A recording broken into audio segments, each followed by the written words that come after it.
What is going on, FA Nation? John Impemba here with James Grande. Welcome to the Fantasy Alarm MLB DFS Game Day Playbook Live Show. We're taking a look at the 7-game main slate for DraftKings here. Our guy Grande was on the playbook here today. We had some day baseball action going on earlier today. Hopefully you guys are finding some success, though I know the Joe Ryan injury likely tanked a handful of some early lineups here, but we do have 7 games on this main slate. How are we feeling about things? It's an interesting slate. I think it's a really good blend of elite pitching, and we have cores.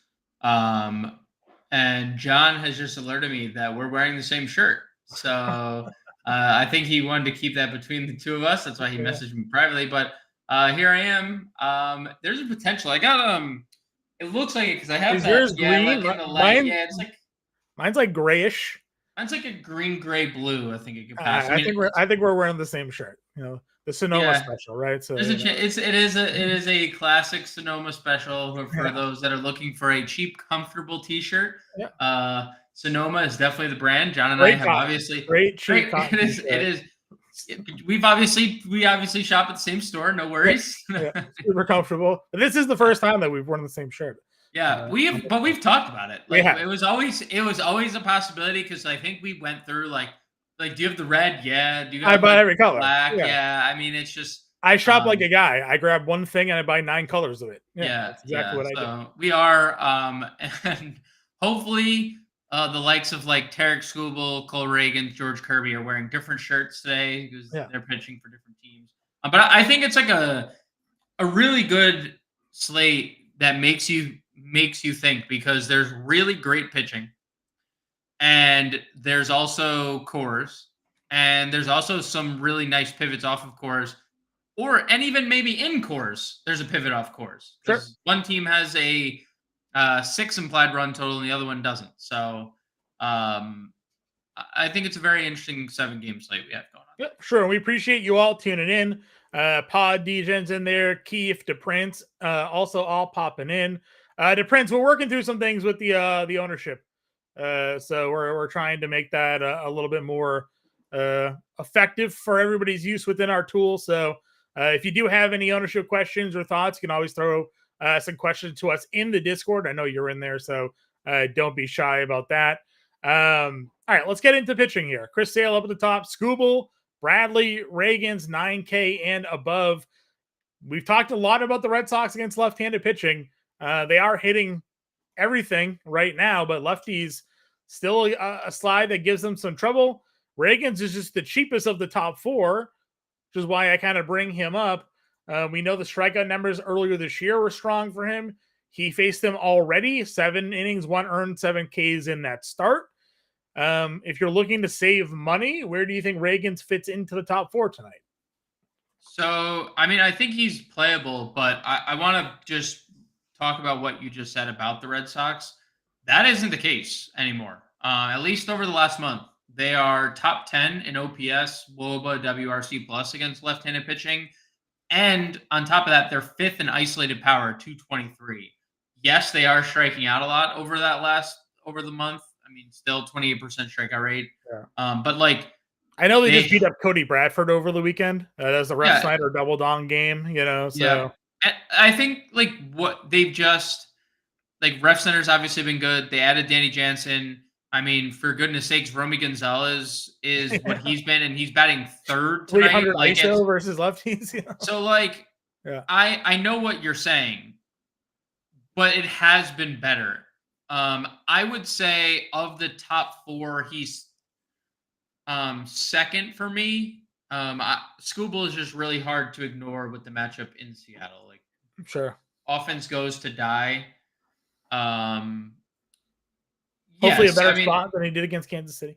Obviously, things are a bit skewed. I'm using a month sample. I'm just pointing out that the Red Sox have been better, 100%, for sure. Because they weren't for a long period of time. But rosters change, right? And sometimes samples need to change too. So I would say Skubal's 1, Reagan's 2 of the top 4 above 9K. But I'd have Skubal pretty comfortably ahead of Reagan's.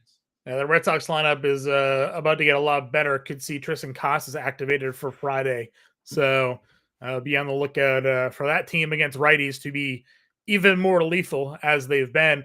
Where does Chris Sale fit for you? You mentioned Skubal's 1, Reagan's 2. Sale home versus Milwaukee here. Sale's there. I mean, anytime you have the strikeout rate that Chris Sale has, he is in play. Milwaukee's been super elite against left-handed pitching lately, so you know, he's also definitely at least he's been good. He just faced them. He got a no decision. You know, it definitely wasn't a ceiling game necessarily for him there, but Milwaukee top 5. I mean, they're since again last month's sample, they're literally top 5 in basically every category against left-handed pitching. So, sure. I think there's better. I think there's better plays, but I'm never going to dismiss a guy with a 30% strikeout rate. Sure. I know our guy Pod in here last night talked Jonathan Cannon. We were a little iffy on them. He actually got White Sox got a win last night. Cannon pitched well, limited the damage. Mentioning Eric Fed here in the mid tier. This is a little bit of a different situation in my opinion because of Tampa Bay's offense. Feddy's actually pitched pretty well this year for all things considered. You have St. Louis, a good home, Pitchers Park. So I actually don't mind this spot for him here. When you're looking in the mid tier, what are your thoughts? Yeah, I mean, George Kirby's the cover of my playbook today. I'm all in on $8,800 George Kirby. Yeah. It's been pretty bad for Detroit since Riley Green's gone down. Another small sample over the last 2 weeks, basically correlating with the Green injury. They're dead last in every offensive category against right-handed pitching. And we know, I mean, there is like a few things we know, and it's Seattle pitching at home is just the bread and butter of everything. I mean, and just like pitchers in Seattle, basically in general, right? Like it's just the ball it just doesn't travel. It's the opposite of Coors Field. The ball just dies in the air. And Kirby's been electric at home. Dude, sub-2 ERA over his last 10 starts overall. So $8,800 for Kirby against maybe the worst offense on the slate is probably my favorite arm per dollar on the slate. Yeah. Gonna have short memories, obviously, because Castillo kind of let us down a little bit. Great strikeout numbers for Castillo last night, but gave up 3, got the loss. Kirby's been better, but I would say like large scale, like Kirby's been better over like than Castillo, at least more consistent, especially lately. Yeah.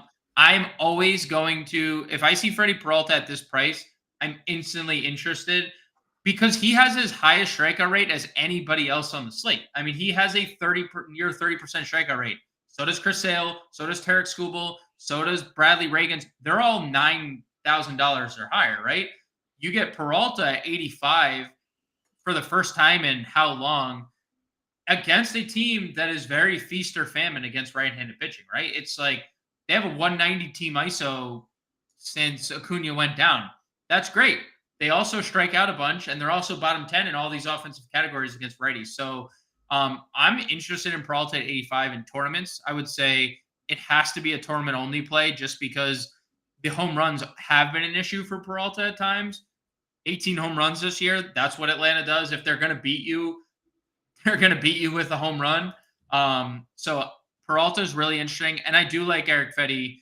I wrote him up today in the Fantasy Alarm, in the playbook over at fantasyalarm.com that you can find. It's live now, all the good stuff.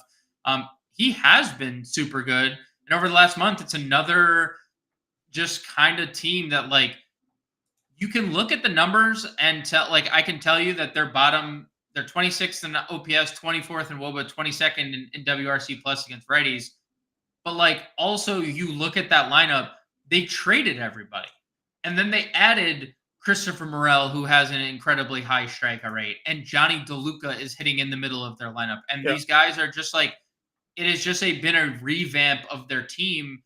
And it's just not a good lineup. So Dylan Carlson, John, who has only hit lefties his whole career, is hitting 5th. Like that's after Brandon Lau. If you can get past Brandon Lau, like it's a very comfortable feeling, I think, if you're at Eric Fedde or just a pitcher against Tampa in general. So I think the price is really solid for him.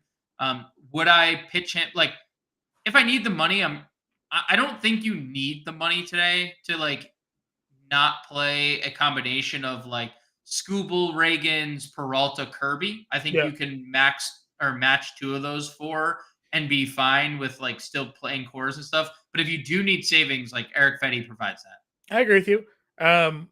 Do you have interest in pitching anybody else down here, though? Is there another target of yours under Fetty at $7,700 that you would go to? So I wrote Trevor Rogers up, and the only I found this really interesting because I think you can also stack against Trevor Rogers. To be fair, like I think I'm actually comfortable playing Toronto today as well. They're very cheap. Like half their lineup is really cheap. Yeah. Keith, no, I don't. You're in the wrong stream about BVP. I don't care about BVP at all. And they just pitched against him. He just was fine. He just led 2 home runs, had a bunch of strikeouts. And Peralta is a scary proposition. I would say tournaments only. He has 10 plus strikeout upside, and he also has 4 home runs allowed upside, right? If you want to be worried about Peralta, it'd be the fact that they're not in Milwaukee, they're in Atlanta, so warmer weather, better hitting conditions, things like that for fly balls. But fly balls don't matter when you don't make contact. So the Rogers thing is interesting. So I'm looking at DraftKings Sportsbook, right, earlier today. Trevor Rogers has the best odds for a win today, John, of any pitcher on the main slate. Yeah.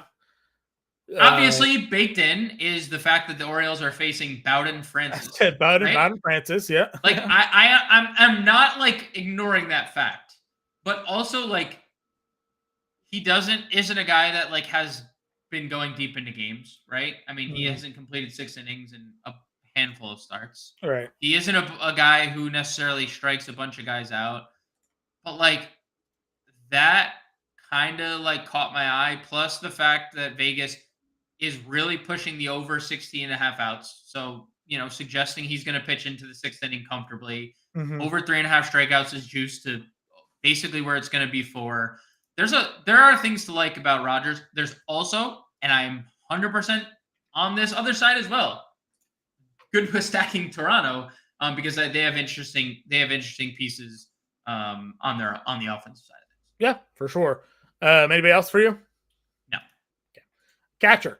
Up at the top, plenty of guys you can look to spend up for. Is tonight a day you spend up, or is today a day that you look for more value in mid-tier options?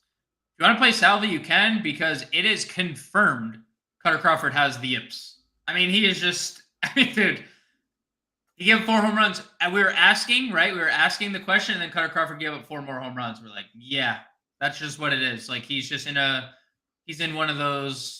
Dude, he's just throwing pitches over the plate. Like you can't do it. You just cannot leave pitches over the plate, and they're just smacking him. Yeah. I mean, dude, he's now allowed the most home runs in the league after really being not a non-problem. He gave up no home runs over his first 8 starts. None. And now he leads the league in home runs allowed. I mean, dude, this is like a mental thing too. Like, and he's just so obviously being a Red Sox fan, I watched that game. I was sitting on the couch watching it happen. He gave up the home run. His face looked like Garrett Cole's face when he faces Rafael Devers. Right. Just like again, like you got to be kidding me here. Like, how do I keep giving up home runs?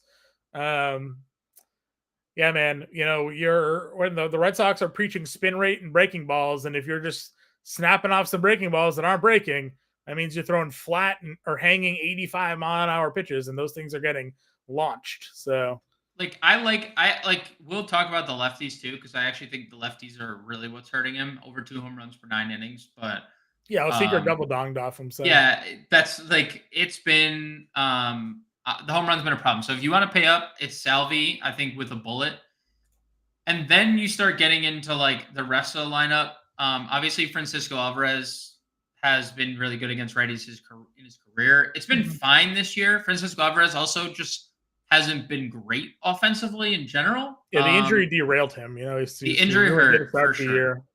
But 4,400, it's fine.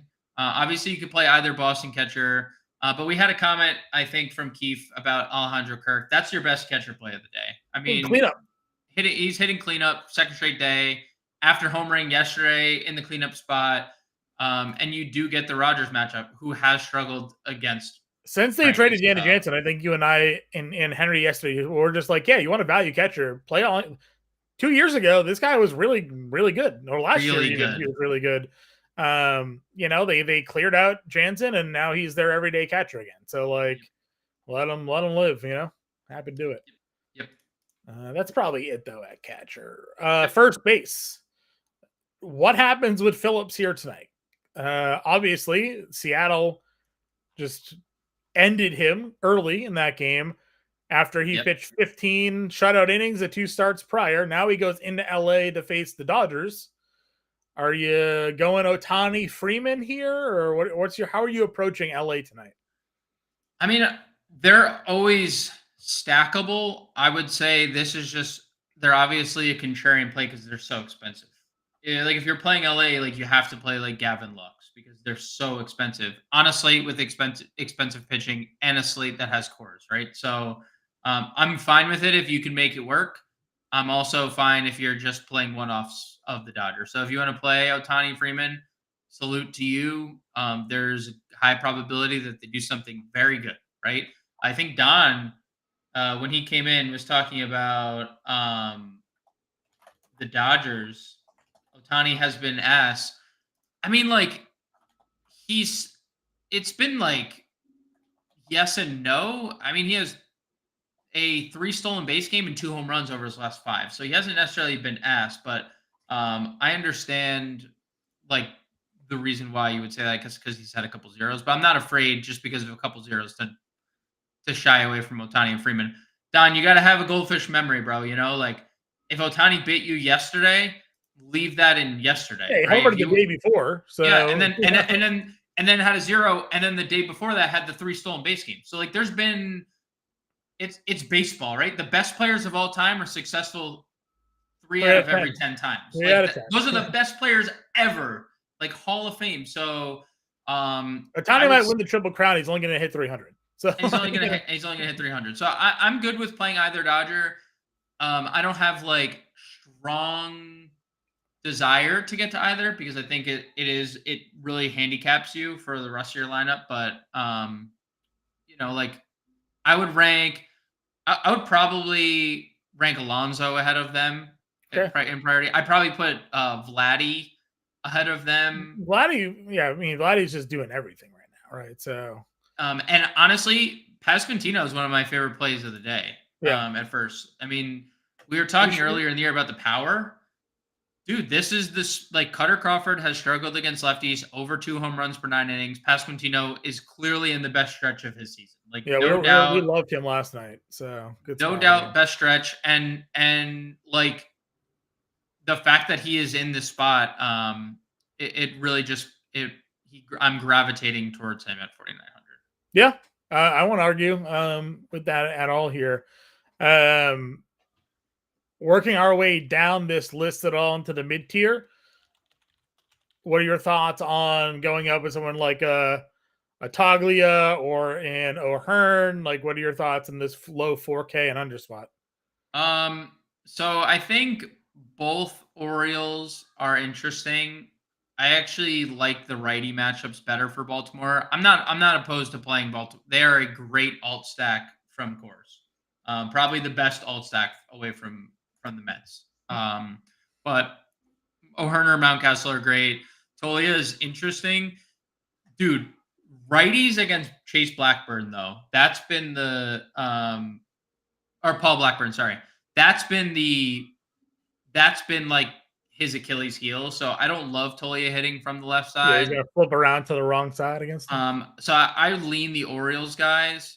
And there's like no, like you could play Romy if you want. If you want to just be different. I was going to ask you that. You mentioned obviously the Red Sox have been better of late, but are you still actually willing to roster them in this spot against Reagan's? No, I would. No, I mean, like if you're playing multi lineups or you want to be different, you can. Sure. I'm not like saying you can't. This Red Sox lineup would obviously be better if Tyler O'Neill wasn't sick. I think then you start talking about like, well, then maybe there's an actual case. Because then you're putting like the most powerful right-handed bat that Boston has in the lineup. If you want to be different, even if you want to just play, like if you're not playing Reagans because you like Skubal and Kirby better, you play Romy at 3,100. That provides you like a ton of value to get to whatever you want. So yeah, actually, speaking on the O'Neill situation 6 minutes ago, Emmanuel Valdez is here with the Red Sox in Kansas City, member of the current taxi squad. Could be insurances in case the Red Sox decide to move Tyler O'Neill to the injured list. So. He's sick. I mean, what illness does he have? COVID, maybe? I mean, that's fair. COVID. Yeah, I guess so.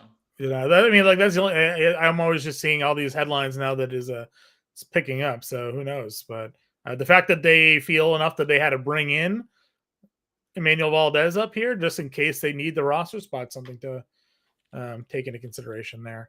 Anybody else at first for you? No. Okay. Second base, then we go. Brandon Lau, the only man to get to Sonny Gray last night. And that first inning, hit the 2-run home run. Gray pitched shutout baseball for the rest of the game. $4,600 for him. Again, anybody against Crawford. Morel has the power. Probably not a spot against Fetty we'd be looking to go to. And then Massey's leading off. So 4K for him. Yeah, I mean, you could play Brandon Lau in a tournament. He's elite. Massey for me at 4K stands out. He has over 200 ISO. It's 222 on the year against right-handed pitching.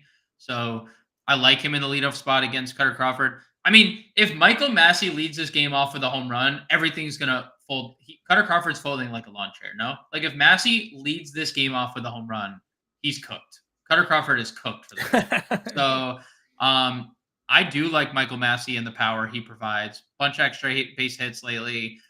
Like him at 4K. He's going to get a lot of pitches to hit with how good Witt and Pasquantino have been behind him. Mm-hmm. I think this position is a great value spot, though. Like, if you don't want to go to Michael Massey, you have, Jackson Holiday, obviously 3,200. Can't say enough good things about how good he's been since. Except the manager would rather have Austin Slater pinch hit, apparently. Yeah. Go check John's Twitter feed for that one. That's hey, that's up to 600 likes and 80 retweets right now. So a lot of people were angry with that sequence. I have heard Brendan Hyde is not the most loved manager in the world. I mentioned the Blackburn numbers. I do have some interest in Brendan Rodgers, who's been really good of late. And he's been one of those guys his whole career. Forget 50%. You know who would know that? I was gonna say, you know who would know that? D-Gen Stoners would know that. Yeah. I've never been to a Carl's Jr.'s living on the East Coast. Don't even actually know what that is. I don't think I've ever been. It's like a chain burger place, I guess, somewhere. So out there in the anyways. Brendan Rodgers at home has been great, and the righties have killed Blackburn. So I like Rodgers. Love Jeff McNeil, $3,700.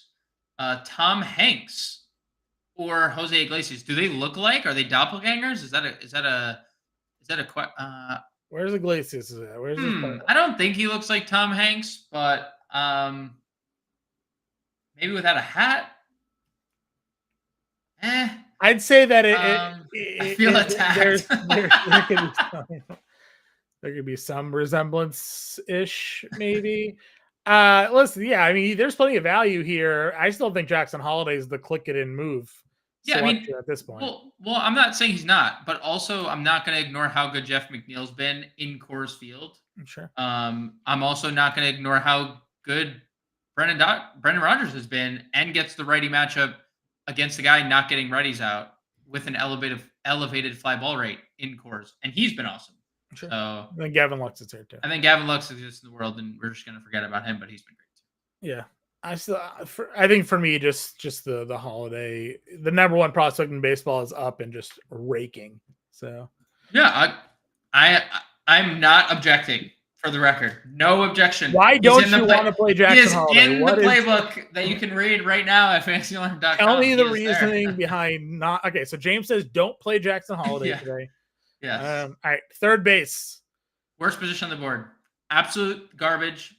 The worst. Garbage. Just saying, it's garbage. Okay. It's garbage. And Vientos isn't playing today, so it's even more garbage. Is it Ernie Clement, our guy? Literally, Ernie Clement is the best play on the board at third base. Eating his Carl's Jr. and playing Ernie Clement tonight for Pod Degen here.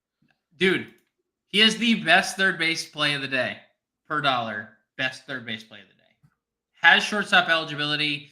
Is running like a madman. I just got logged out of DraftKings, and now I have to type in my freaking. I have to do the little code now. It's like, come on. Embarrassing. It is embarrassing. It is embarrassing. Yeah. We're wearing the same shirt. Now we're getting logged out of DraftKings. Like, it is what it is. But I think Ernie Clement, like, he's hitting second, right?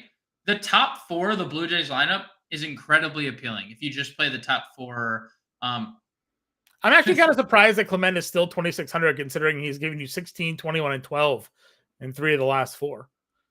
And he has now, and they've added the multi-position eligibility too. You think he'd be way more? You think it'd be way more expensive? Yeah, I mean, I think per dollar, and this is where like not playing Trevor Rogers comes in. The Blue Jays are just almost the best stack to pair with the Mets, right? Like, that's going to be a very popular approach because of how cheap they are, and then like how expensive the Mets are to just get you to where you want to get to. Shortstop has Bobby Witt here.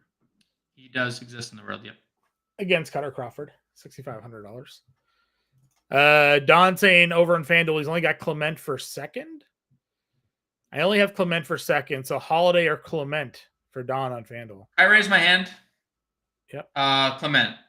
Holiday. I take it back. I'm raising my hand on the Alec Bohm being the best third baseman in baseball. That is not correct. Oh. Well, he's a biased Phillies fan. So. I'm also not playing Philadelphia tonight. I understand Gavin Stone's been kind of bad, but I'm not playing Philadelphia. I don't mind lefties there. Brandon Marsh. Yeah, Brandon Marsh is cheap. They've just been struggling. Schwarber's the best. Schwarber's good. Everyone else has been kind of bad. Yeah. Jackson Holiday, but it's close. Jackson Holiday has infinitely more upside. Infinitely more upside. I will say, like, Clement has been running a ton lately. He has 4 stolen bases in the last like handful of games. But like, there's obvious like Jackson Holiday might hit 40 home runs in a year. So there might be double dong upside for Jackson. Yeah. Holiday. Why they continue to hit him 8th or 9th, depending on the day. I think I think 8th today. Kobe Mayo hit 9th today, so he got the They need to move him. Where? He's got to hit second. Move Santander down. Yeah. Move him. Yeah, move where third? Hit him 5th. Hit him. I would third. say no. You can't move. If there's anyone getting moved down, it's got to be O'Hearn, right? Like, he's hitting. Yeah, move any of them down 1. Yeah, but you have Jackson Holiday hit second. This is you talking because you own him in fantasy. So. Okay, he's also the number 1 prospect in baseball. Okay, shortstop. They're limiting his at bats by hitting him 9th. So. Best position on the board. After the worst position Jr. But if you wanted to play Gunnar Henderson against Bowden Francis, I'm not going to argue with you there. I also have him on my fantasy team. Francisco Lindor 61, Trey Turner's 58. Can't really go wrong with any of those guys there. Yeah, I think Witt, Henderson, Lindor, all elite. I'm in on Ezekiel Tovar tonight because I'm in on Rockies righties. Okay. And I know that we're in the midst of a not so good stretch for Ezekiel Tovar, but he's been good against righties all year, 200 isolated power. So I'd get to him. And then it's just like, you could play Arcia, you could play Clement, and then you just move on to the outfield. Outfield we go then. What's the first click here? Santander, who you want hitting 5th, even though he's their best player. I said you can move him down a spot. Okay. I would say Santander. I'm never gonna not say play anyone else. You could play Nimmo. Obviously, it's an elite spot. Feltner struggles mostly against lefties. That's the spot you'd want. Yeah. Nimmo feels so weird being 5,500 there compared to the guys that are priced around him, but it does. But he also does have he's got a little pop. He does have a good ceiling with the power speed combo. Yeah, he's just the easy least likely to double dong of that group. So probably a couple double dongs in the year for Brenton Doyle that I really like. Brenton Doyle. We've talked about this. ad Good play. nauseum with the home road splits are just outrageous for Brent Doyle. So More road homers than home homers. But it's more road homers, but like he has an OPS 340 points higher at home. yeah, So like it's kind of insane. Colton Cowser leading off. Yeah. Also got pinch hit for with the bases loaded last night. I mean, it's just bizarre. Yeah, I mean, the Cowser play, he has been as good as anyone against in this lineup, really, over the last couple months against right-handed pitching. So Cowser, Springer, Winker hitting third tonight for the Jesse Winker night here. Yeah, I would say those would be the three guys for me: Winker, Springer, and Cowser, and a slight hat tip to Chris Bryant. Okay, who's been pretty good lately. Better. Yep. And he fits into my righty narrative for the Rockies tonight. All right, value plays for you here. I mean, if you want to play Rough Snyder, play Rough Snyder. Obviously, Red Sox are going to be super low owned, and they've been a better offense against lefties for the last month. So you can play Jeff McNeil in the outfield if you're like, damn, I don't know what to do. Do I want to play McNeil, who's too cheap in cores, or who's hitting fifth, by the way, which is, I think, a big kicker for me. Why, I think McNeil's a priority at either second or outfield, because Feltner's been bad against lefties. So you can play him in the outfield and Holiday at second if that's the direction you wanted to take. So I like him at 3,700. MJ Melendez, 33, lefty power. Melendez has been really good over the last couple games. It's been good for like a pretty good stretch of time. And I'll say it, dude, Eli Jimenez, they're just playing him every day. I mean, he's been good. And it's the righties have given Bowden Francis. The problem that Francis is going to run into tonight is that he's allowing so much power for a guy who has spent part of his time pitching out of the bullpen that's only going to get worse being lengthened, right? Increased pitching. Dude, I mean, it's like so, and now he has to pitch against this. We talked about Eloy last night, and obviously his recent run since being traded, and it's like one of those things where it's like, hey, he's on a good team. Maybe he's a bit more motivated. He has a lot more protection in him in that lineup, even though he's hitting seventh. But Jackson Holiday is hitting right behind him. They have plenty of guys sitting in front of him. So now there's just better opportunities for Eloy to be productive. And if he is more motivated and more focused, you can get maybe the most out of a very talented player, that is just been frustrated in Chicago for so long. So I'm cool. I'm cool with that as well. Anything else down here for value? Isabel, Victor Scott, Carlson's down here. Yeah, I mean, Isbell for a cheap home run, but he's been kind of a corpse. Yeah, Vitor Scott, salute to him for hitting his first home run, but I don't change his batting stance. Did you see the graphic? No, but he's not Jonah Bride, so he's not going to homer off Taj Bradley. That's fair. Apparently, he worked with the hitting coach at AAA like 2 weeks ago and shortened his stance stroke, and he had a 600 slugging percentage over the last 2 weeks, which earned him the call up. So all about timing this baseball game, man. You get that timing down, and he's good. Jose Bautista changed his stance, became a 50 home run hitter for Toronto. I think I always find that stuff interesting when something like that happens, and then it's like, well, why weren't things being changed and adjusted earlier? Not that Vitor Scott, I mean, he's 23 years old. It's not like it's like this too late in his career. I just find that part of it interesting. Yeah, they just shorten up his swing stroke, and all of a sudden his timing was better, and he's hitting lasers all over the field. And they're like, oh, maybe someone should do that with Jordan Walker. Right. All right, let's get a lineup build here. What are we starting off our pitching tonight? Kirby, obviously. Yeah, I mean, I think Scooble's the best arm on the board in Seattle. Is this a stackable game for you pitching wise? That's the caveat, right? Look, the two lowest run implied totals today, Detroit has a 2.9 implied run total, Seattle has a 3.2 implied run total, right? Mm-hmm. So that is very low. Like that, there's not expected to be a lot of runs. So I would say that would be my ideal pairing if you don't care about one of your pitchers not getting a win. Obviously, that's like, or maybe both if it's 0-0 going into the ninth and neither of them are in the game. I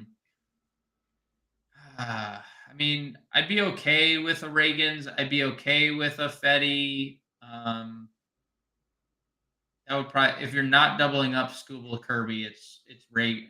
I'm Peralta. I mean, I made my case for Peralta in tournaments. Is obviously I think he has a high ceiling with the K rate, but I think I'm gonna go Reagans here. Yeah, that's fine. I think they're better odds of winning that game. Yeah, catcher go Kirk. Yep. First base. I mean, let's just plug Holiday second, O'Neill into McNeil into the outfield. Probably Jesse Winker into the outfield as well.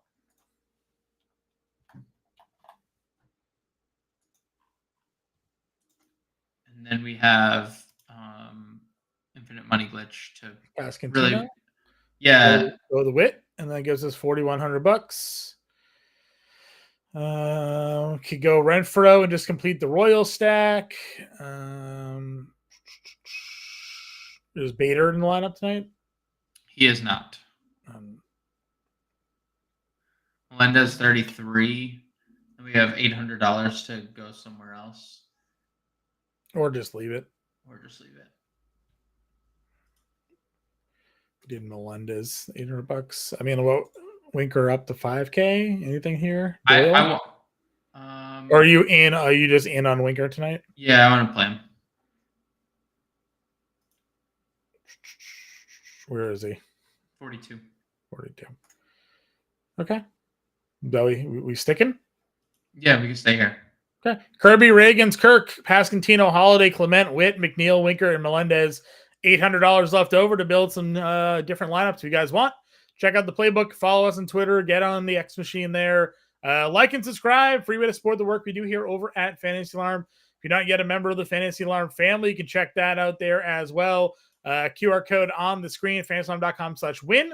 Promo code Let's Go. Get that first month for less than $20. That will include your fantasy football draft guide and cheat sheet as well. And we'll take you through at least Monday Night Football, or Thursday Night Football rather, for week 1 of the NFL season. So get our DFS coaches content, watch list, and all that fun stuff there for week 1 of the NFL DFS season right now when you sign up and get that first month for $20.